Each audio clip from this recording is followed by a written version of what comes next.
de reflexiones sobre el acontecer nacional y un par de reflexiones sobre las implicaciones que yo creo que lo que está aconteciendo en Venezuela tiene a nivel mundial, a nivel internacional, con la intención de que podamos interactuar un poco sobre este tema y que luego yo pueda contestar las preguntas que ustedes quieran hacerme. La primera reflexión que yo quiero hacer es que primero quiero agradecer a mi amigo Leoceni García, el editor de Sexto Poder, por haberme concedido la posibilidad de hacer esta conversación en su diario. La primera reflexión que quiero hacer es que Chávez ya no es el problema, porque él no está. El país está sumido en un conjunto de discusiones, algunas de tipo legal, interpretaciones, cuando realmente el país como tal ha dejado de existir. Venezuela ya no es una república. Venezuela es una colonia cubana desde hace mucho tiempo y yo vengo advirtiendo desde hace años que vivir en negación de la realidad es la mayor debilidad que hoy ofrece la sociedad venezolana, porque el vivir en la negación no modifica la realidad. Incluso escribí un libro sobre el tema donde yo decía que no podíamos desatender el problema central del país. El problema central del país era que incluso estando Chávez, ya el país estaba perdido, porque todos los poderes estaban secuestrados y al servicio del régimen. Hace pocos días hemos visto cómo esto en realidad se ha hecho presente con el dictamen, la decisión del Tribunal Supremo de Justicia más absurdo, irracional, que no merece respeto de nadie, sino por lo contrario, en mi concepto, merece el rechazo y la condena nacional, como de hecho ya lo han comenzado a hacer los principales comentaristas en el mundo, tomando como base dos decisiones previas del propio Tribunal Supremo de Justicia y tomando como base quiénes son los magistrados o algunos de los magistrados que componen ese tribunal, e incluso hasta integrados por suplentes, lo cual es otra violación a nuestra norma. Yo durante mucho tiempo decía que Venezuela tenía que entrar a un periodo de transición, que sería un periodo de transición muy difícil, muy complejo, si nosotros queríamos realmente recuperar el país, refundar la república, y que el proceso no era simplemente pasar de un gobierno a otro, sino que implicaba un conjunto de acciones que superaban esa realidad. Y decía que ante poderes tomados, secuestrados, era imposible la gobernabilidad del país. Pues el Tribunal Supremo de Justicia, ahora en esta oportunidad, sin la menor duda con la Asamblea, han no solo decretado la ingobernabilidad de Venezuela, sino que le han dado paso a un gobierno de facto. Parece que la semántica le preocupa mucho a algunos dirigentes políticos que no quieren llamar las cosas por su nombre. Venezuela sucedió un golpe de Estado, un golpe constitucional. Es así como el 7 de octubre yo lo llamaba un fraude en cámara lenta electoral. Parece que hay un temor a llamar las cosas por su nombre. En Venezuela sucedió eso.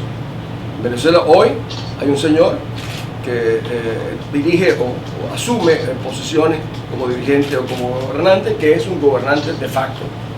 El barniz legal que ha intentado darle el Tribunal Supremo de Justicia no es aceptado por nadie. Incluso Venezuela hoy no tiene comandante en jefe de las Fuerzas Armadas, porque el comandante en jefe está ausente, aunque según el Tribunal Supremo de Justicia la ausencia aparentemente no es suficiente con que no esté físicamente.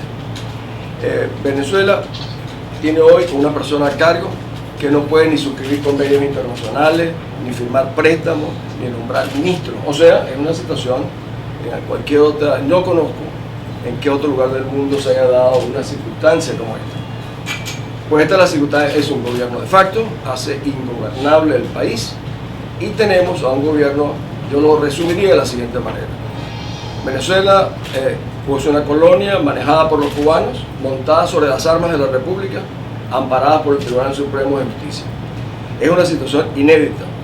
Cuando uno oye al ministro de la Defensa, que más de la defensa es el ministro del señor Chávez, decir que las Fuerzas Armadas son antiimperialistas, revolucionarias, socialistas y chavistas, cuando uno oye al comandante de las milicias, el general López González, ayer decir que las milicias están para defender la revolución y hacer la revolución y acabar con la odiosa oligarquía, evidentemente es una demostración de que Venezuela no es solo una colonia cubana, sino que está montada sobre las armas, la cooperación activa de las Fuerzas Armadas. Algunos dicen que las Fuerzas Armadas, que hay elementos institucionales en las Fuerzas Armadas. No, la Fuerza Armada es institucional, es una institucionalidad adaptada, acomodada al servir al régimen de Hugo Chávez. Entonces no puede hablarse de que hayan o no oficiales institucionales. Es institucional a la medida del régimen. Las implicaciones que tiene internacionales lo de Venezuela, ustedes han visto que este es el único país que cuando el presidente se enferma suben los valores, los bonos venezolanos. O sea, le da alegría a los mercados internacionales cuando el presidente se enferma. Cuando se toman medidas como las que tomó el Tribunal Supremo de Justicia, los valores venezolanos descienden. Es realmente una situación increíble. Internacionalmente estamos viendo cómo ningún país ha demostrado el menor interés en la causa venezolana. Y lo voy a ilustrar con el caso de Chile.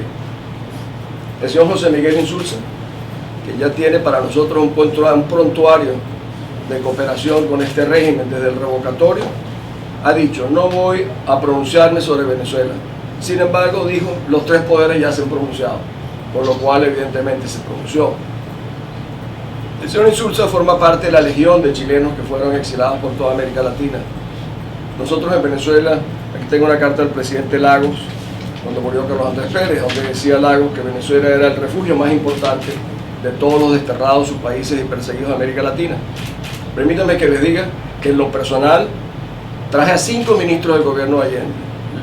Hice las negociaciones y traje a Orlando Letelier, que era el canciller y ministro de Defensa de Allende. No por razones ideológicas, por razones estrictamente de derechos humanos. Lo hice con 4 o 5 de sus ministros. Incluso cuando era gobernador, el ministro de Sanidad de Allende, que se llama Arturo Girón, lo puso en el Hospital Vargas. El presidente de Corfo, que es la Corporación Financiera de Chile, era asesor económico en la gobernación.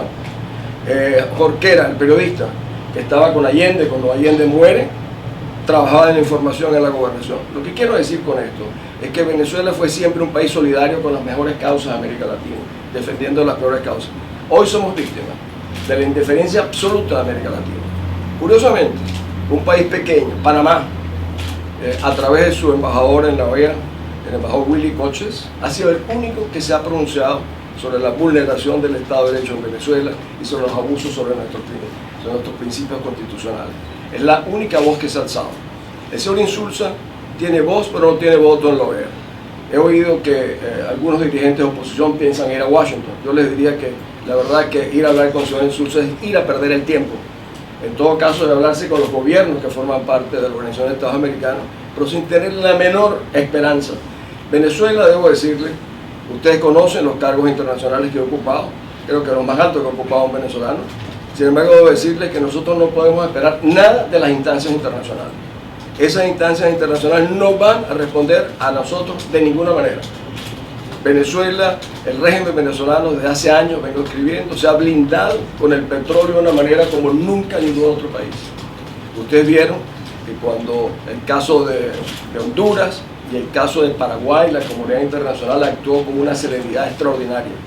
Esos dos países no tenían petróleo y son países pobres. En el caso venezolano, a lo que hemos estado viendo, es un caso realmente lamentable y deplorable. Estamos viendo el caso de Brasil en las implicaciones internacionales. La presidenta Rousseff dijo la semana pasada que le inquietaba mucho el tema de que se pudiese interrumpir el proceso institucional de Venezuela.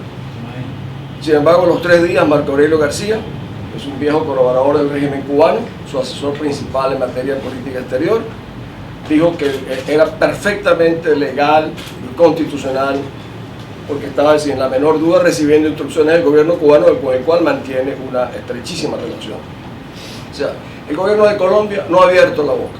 O sea, nosotros somos víctimas de la indiferencia internacional y eso lo debemos tener muy claro. Sin embargo, volviendo a lo nacional, de las cosas que más me alarma es la banalización que muchos dirigentes políticos vienen haciendo de nuestra realidad. El problema de Venezuela no es tapar huecos, ni destapar cañerías, ni construir escuelitas. El problema de Venezuela es que estamos perdiendo la república. Ya no somos una república. Y en la medida en que sigamos banalizando, pensando que estas cosas son las que realmente merece el país, es realmente vivir en la negación de la realidad. Y Y vivir en la negación de la realidad nos va a ser muy difícil, para no decir imposible, superar los obstáculos que hoy en día tenemos en Venezuela. Esa banalización de lo que está ocurriendo en el país tiene una altísima peligrosidad. Como yo siempre he hablado muy claramente, y no subestimo para nada la inteligencia de mis compatriotas, debo decir una vez más que mientras no hablemos con claridad de lo que está aconteciendo, cuáles son las implicaciones de lo que está ocurriendo, qué va a pasar con la república que no existe, cuál es la relación que nosotros mantenemos con Cuba, no podremos salir de esto. Ilustrativamente, en Venezuela durante la Guerra de la Independencia, nunca hubo más de 20.000 soldados españoles en nuestro territorio. Nosotros tenemos más de 60.000 cubanos en Venezuela. Realmente una cosa inédita. Algunos dicen que el señor Chávez está secuestrado por Cuba. Eso no es cierto. El señor Chávez se ha entregado a los cubanos. El señor Chávez ha entregado a nuestro país, ha entregado nuestro patrimonio con la cooperación de altos oficiales. Eso es un acto que se llama de traición a la patria. Eso no hay que utilizar eufemismos. El calificativo es traición a la patria. Y lo ha cometido el señor Chávez, quien está también procesado, como ustedes conocen, ante la Corte Internacional, la Corte Penal Internacional en La Haya, ante la Comisión Interamericana de Derechos Humanos, en el récord olímpico de violaciones a los derechos humanos. O sea, yo lo que quería conversar con ustedes un poco es, uno es las implicaciones internacionales y el otro, realmente a qué es lo que estamos enfrentados. No estamos enfrentados a decirle al señor Maduro, mire, vaya usted a gobernar y vaya usted a hacer casa o vaya a enfrentar el problema de la seguridad. No, eso es legitimar a un gobierno de facto. Lo que corresponde para mí es que el país enfrente esto de una manera mucho más global. La importancia de los partidos políticos nadie la puede cuestionar. Por ejemplo, la MUD tiene un rol muy importante en la coordinación de los partidos políticos. Pero el país no se agota en los partidos políticos. El país es una sociedad global que tiene academias, que tiene iglesias, que tiene empresarios, que tiene jóvenes, que tiene sindicatos. Y eso, si nosotros no lo enfrentamos como una especie de alianza nacional, nosotros no podremos salir adelante. La Iglesia Católica ha dicho para mí, ha dado la declaración más fuerte, más clara y más concisa. El obispo Diego Padrón dijo, es inadmisible moralmente una interpretación política. Nosotros vamos a decir ahora que, por ejemplo, los muchachos que protestan en Táchira, en Guayana o en Lara, no queremos nada con ellos. ¿Cómo? Si ahora es que los queremos con nosotros. ¿Cómo es posible que nosotros pensemos que deben montar tienda aparte los que de alguna manera difieran o disientan de algunos dirigentes políticos? Así nunca podremos tener nosotros una manera de enfrentar a lo que tenemos por delante. Ahora es que los necesitamos. La función de un líder es realmente consultar a toda la sociedad. No es que los que disientan de ellos los satanicen o los diabolicen o simplemente les digan que monten tienda aparte. Estamos en el momento justamente de estar todos en una sola tienda. El panorama que se abre para el país, si nosotros no lo enfrentamos colectivamente, es realmente más que oscuro. ¿Cómo es posible que entrando hoy es el tercer día de un gobierno de facto, nosotros estamos pensando que lo vamos a protestar el 23 de enero? Ustedes vieron la Plaza Tahrir en Egipto. ¿Por qué eran las protestas en la Plaza Tahrir en Egipto? Porque pensaban que se iba a acabar el régimen secular en Egipto y que los hermanos musulmanes iban a convertir el Estado egipcio en un Estado musulmán. ¿Ustedes creen que los egipcios lograron modificar la Constitución? No, no lo lograron. ¿Y esos miles de egipcios que estaban en las calles pudieron lograr algo? No, no lo lograron. Pero sí lograron algo. El mundo se enteró que hay una resistencia importante en Egipto que está en desacuerdo con que se convierta en un Estado religioso, que pierda su carácter secular Egipto. Las protestas tienen ese valor. No necesariamente cambian las condiciones o cambian las instituciones, pero sí originan una formación de opinión pública y origina una visión de lo que es este Estado. En estos días, ustedes en la prensa internacional dicen el pueblo venezolano se manifestó en un júbilo por la asunción virtual del jefe del Estado venezolano a la presidencia. Pero como nosotros nos manifestamos, aún sabiendo perfectamente que esto era lo que iba a ocurrir, no había otra manera que esto no ocurriera. El Tribunal Supremo de Justicia, que en el 2009 y en el 2005 dijo que era lo más sacramental, era la asunción y el juramento de un presidente, se dio el lujo de decir lo contrario ahora.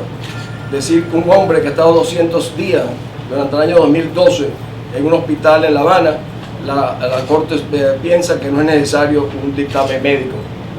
Un hombre que está fuera del país, resulta que ahora por magia dice que no está ausente hasta que el propio jefe del Estado lo determine. Le termino diciendo lo siguiente: Chávez no es el problema, desde hace mucho tiempo no lo es, son las instituciones que él ha creado en el país, es la posesión, la colonización de nuestros derechos, lo que está vigente desde hace mucho rato y que hace inviable nuestra sociedad como país, mientras nosotros no lo rescatemos. Y eso fue lo que yo traté de decir. Cuando yo participé en las primarias lo hice por eso, era levantar la voz y decirle, mire, estos son los obstáculos que tenemos por delante, esto es lo que tenemos que enfrentar. Pero la visión era de que no, que estos poderes, una vez que nosotros ganáramos las elecciones, darían el salto a la talanquera y se ajustarían en lo que llamaban en una disposición natural de cambio democrático. No, nosotros estábamos enfrentados ayer, como lo estamos hoy y lo estaremos mañana, a estos poderes públicos colonizados. O sea, el chavismo sin Chávez existe y existirá mientras nosotros no rescatemos a la República. Y para rescatar a la República habrá que hacer un cambio fundamental, que será lo que yo siempre planteaba, que es una asamblea constituyente. Ahora, ¿es eso posible ahora? No lo veo. ¿Vamos a tener nosotros un proceso electoral? No lo sé. ¿Puedo asegurarlo? No. Cuando uno ve que hasta el Tribunal Supremo de Justicia está dispuesto, no ha cerrado las puertas, a juramentar al señor Chávez en una cama en un hospital en La Habana, ustedes pueden imaginarse todo lo que esto significa. Va a haber, sin embargo, el régimen tiene un candidato en la calle, en cadena nacional, el señor Maduro está permanentemente. El cargo del señor Maduro es candidato al señor Chávez. El señor Maduro no ejerce realmente, legítimamente, una función que pueda comprometer al Estado venezolano. Lo voy a detener para la pregunta. Muchas gracias. Bueno, los famosos juristas del horror de Hitler, con abogados de mucho mayor competencia que los que tiene esta sala constitucional, legitimaron hasta la exterminación de los judíos. ¿Era eso respetable? No era respetable. ¿Es eso legítimo? No es legítimo. Yo pienso que si la menor duda es abusivo, no hay un medio en el mundo que no haya opinado que esto ha sido una violación de los principios más elementales del derecho, lo que ha hecho la Tribunal Supremo de Justicia. Realmente el que ocupa la función de ser, por eso que me preocupa cuando le digan al señor Maduro, mire, usted ocúpese de la escuela, de las casas, etc. El señor Maduro ni siquiera es vicepresidente, porque su periodo de vicepresidencia expiró el 10 de enero. Los ministros no son ministros, no es comandante de las Fuerzas Armadas, y las propias Fuerzas Armadas deben tomar atención de que no tienen un comandante en jefe, aunque evidentemente ellos ya están, como dicen, rodilla en tierra. Por cierto, esa expresión de rodilla en tierra, el único país arrodillado en América Latina, y es ante los cubanos, es Venezuela. Y algunos que dicen, como el presidente de la Asamblea, que dijo rodilla en tierra, fusil en mano, le faltó decir y dólares en el banco. ¿Quién responde a la Fuerza Armada hoy? La Fuerza Armada, a los cubanos. La Fuerza Armada está tutelada por los cubanos. En Venezuela existen coroneles y generales cubanos. El tutelaje de la Fuerza Armada venezolana es la cosa más vergonzosa. Yo le dije en una carta abierta a este señor que se llama Diego Molero, ministro de usted no es ministro de Defensa de Venezuela, usted es ministro de Defensa de Hugo Chávez. Y le dije, mire, yo que me he interrelacionado en el mundo con oficiales de la más alta graduación en escenarios de guerra en los cuales usted nunca ha participado, debo decirle que su actitud es la más vergonzosa y humillante de un oficial venezolano. Venezuela tiene más de un mes sin saber sobre el presidente Hugo Chávez. Muchos dirigentes políticos han solicitado algún tipo de fe de vida sobre el presidente. ¿Qué opinión merece usted respecto? El único que sabe realmente cómo está Chávez son los cubanos. Yo creo que ni el mismo Chávez supo nunca realmente la dimensión de su mal, porque los cubanos lo conocían bien y tenían temor que psicológicamente se le fuera a resquebrajar, y lo han manipulado y manejado. O sea que la extensión de su mal ni él mismo la conoce.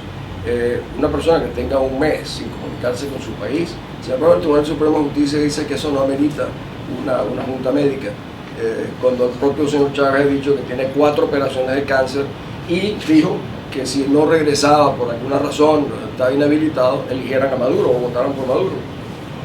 Eso es la burla más grande de lo que ha hecho. Por eso yo no me he referido a los aspectos jurídicos de la decisión del tribunal, porque es realmente tan absurda la decisión y tan comentada, que parece que estuviéramos preocupándonos solamente por eso. El problema que tenemos que preocuparnos es qué hacer ahora que hay un gobierno de facto, donde hemos perdido la república, donde no somos una nación, donde somos una colonia, donde no tenemos fuerzas armadas, y donde aquí mueren 21.000 personas este año, donde hay inseguridad absoluta, donde hay desabastecimiento, donde tenemos el que está en situación casi terminal es la economía venezolana. Es el país, mucho más que el señor Chávez. Ajá, precisamente a propósito de esto, ¿cuál es su postura y qué debería entonces hacer la oposición venezolana frente a esta situación que estamos viviendo? Yo tengo tiempo diciendo que en Venezuela no hay oposición. En Venezuela hay posiciones y lamentablemente la suma de esas posiciones no refleja para mí ni la contundencia ni la integralidad de lo que significa una oposición. He dicho que la oposición venezolana, esa suma de posiciones, se ha convertido casi en una posición ideal para el régimen. Ideal en el sentido que se acomoda, admite, etc.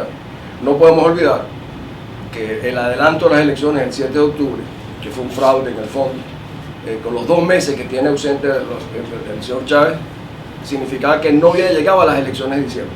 Sin embargo, lo admitimos. Yo creo que el primer ejercicio es un ejercicio de humildad de los dirigentes políticos, que evidentemente el país no se agota, como decía yo, en los partidos políticos, y de que tienen que ensamblarse con las iglesias, con las universidades, con los gremios, con los empresarios, con los jóvenes dirigentes del país, de manera de realmente enfrentarlo. Yo lo llamo a eso una alianza nacional. En la historia venezolana hay un ejemplo muy importante, que fue la Sociedad Patriótica. ¿Y qué fue la Sociedad Patriótica? Aquella que decía muera la tiranía, viva la libertad. Y fue la que crearon Rocio, Miranda, y fue el principio de la primera república venezolana. Pues miren, algo así puede fundarse en Venezuela, puede crearse en Venezuela, más allá de los intereses. En Venezuela hay un exceso de comunicación entre los intereses económicos y los intereses partidistas. Yo no sé dónde comienzan unos y dónde terminan otros. Y eso ha distorsionado mucho la manera como enfrentamos los problemas. Estamos viviendo momentos donde se requiere la más absoluta independencia. Y la independencia no es simplemente política, la independencia es también de carácter económico. ¿Puede concretar más sobre los mecanismos de esa transición que usted apunta? ¿En qué consistiría una junta cívico-militar? ¿En qué consistiría? ¿En qué consistiría esa transición? Yo, antes de que me meta más en Honduras, yo planteaba de que nosotros requeríamos una transición y no un gobierno normal, de que aquí no se trataba de pasar de un gobierno a otro. Aquí se trataba de refundar la república, de recrear otro sistema, y que eso era solamente posible con una asamblea constituyente para hacer 3 cuestiones fundamentales básicas. ¿Cuáles eran? La eliminación o la reinstitucionalización de los poderes públicos, porque yo sabía perfectamente que el Consejo Electoral, la Asamblea Nacional Legislativa, el Tribunal Supremo de Justicia, estando en manos del gobierno, de manos del régimen, jamás nos harían justicia. Efectivamente, es lo que está sucediendo. El otro era que era un periodo de transición de 2 o 3 años, porque las medidas a tomar eran tan complejas y tan difíciles que más de 2 o 3 años no serían aguantables. Esas eran básicas. Y reducir el periodo presidencial a 5 años sin reelección. Por último, doctor Diego, en la calle se ha visto que la posición de Enrique Capriles como el virtual líder de la oposición venezolana para el país. Él fijó posición el día jueves sobre la sentencia del Tribunal Supremo de Justicia. ¿Considera usted que la posición de Enrique Capriles fue la más acertada o difiere de él? Pues yo pienso que él adoptó esa posición como gobernador de Miranda, no como un líder nacional, porque cuando uno es un líder nacional tiene que ocultar la opinión de todos los demás. El liderazgo nacional no se decreta, eso se gana en base a inspiración, credibilidad, transparencia y una visión. Entonces yo me imagino que la hizo como gobernador de Miranda, porque un líder nacional tiene que hablar con los demás, y no puede tampoco separar a los que no piensan como él y forman parte de este mismo grupo. Yo tengo una posición muy distinta en eso. Yo creo que aquí, dije al principio, para mí es una resolución condenable, rechazable, debe ser denunciada en el mundo entero como violatoria de todos nuestros derechos. Una última pregunta, según su opinión, ¿por qué cree usted que el TCJ se rehúsa a habilitar un grupo médico que califique la salud del mandatario? Porque no ha recibido instrucciones de Cuba todavía. Si no está gobernando el presidente Chávez si no está gobernando Chávez, ni Maduro tampoco, ¿quién está gobernando o quién debería gobernar? ¿El presidente de la Asamblea Diputados? Hace mucho rato los cubanos controlan a Venezuela. A mí me decían, no hay gobierno. Sí, como no, sí hay gobierno, el gobierno viene de Cuba. Y no nos equivoquemos, no estoy bromeando. Los mecanismos de inteligencia venezolanos, hay embajadores aquí en este país que cuando van a pedir una audiencia al canciller, hay un cubano que lo recibe primero y les pregunta qué es lo que tienen que hablar con el canciller, y después seguramente no lo reciben. El tutelaje de control sobre Venezuela es mucho mayor de lo que todos ustedes pueden imaginarse. Entonces, si hay gobierno, el gobierno es de los cubanos, están seguros de que les llegue su petróleo, están seguros que les lleguen los subsidios, de que le entreguen los dineros, de eso sí, y a qué países se los entregan. Entonces, el gobierno es directamente de La Habana. El señor Chávez, aquí se ha permitido, mira, que hasta la extensión de la vida del señor Chávez está en manos de los cubanos. Es el límite al cual puede llegar una nación. ¿Alguna otra pregunta? Es demasiado radical esta cosa porque... Por cierto, voy a aprovechar una cosa. Ayer, cuando estuve viendo yo lo del maestro Abreu, a quien yo admiro mucho, y a Dudamel también, en el Teatro Teresa Carreño, algo me recordé de que yo le escribí una nota al expresidente de Chile, Lagos, cuando murió el presidente Pérez, y le pedí que hiciera unas líneas para yo leer el día del funeral de Carlos Andrés. Y miren lo que me decía Lagos. Recuerdo al inicio, decía, recuerdo el inicio del segundo mandato de Carlos Andrés Pérez, cuando en la jornada principal de su asunción, en una inmensa orquesta de jóvenes y un coro fueron capaces de elevar sus voces y sus violines, que eran un testimonio de lo que había sido su primera creación durante la primera administración de Pérez. O sea, esto viene, sin embargo yo vi en Teresa Carreño decir que esto era una cosa que venía ahora de este régimen, etcétera, etcétera. Bueno, muchísimas gracias.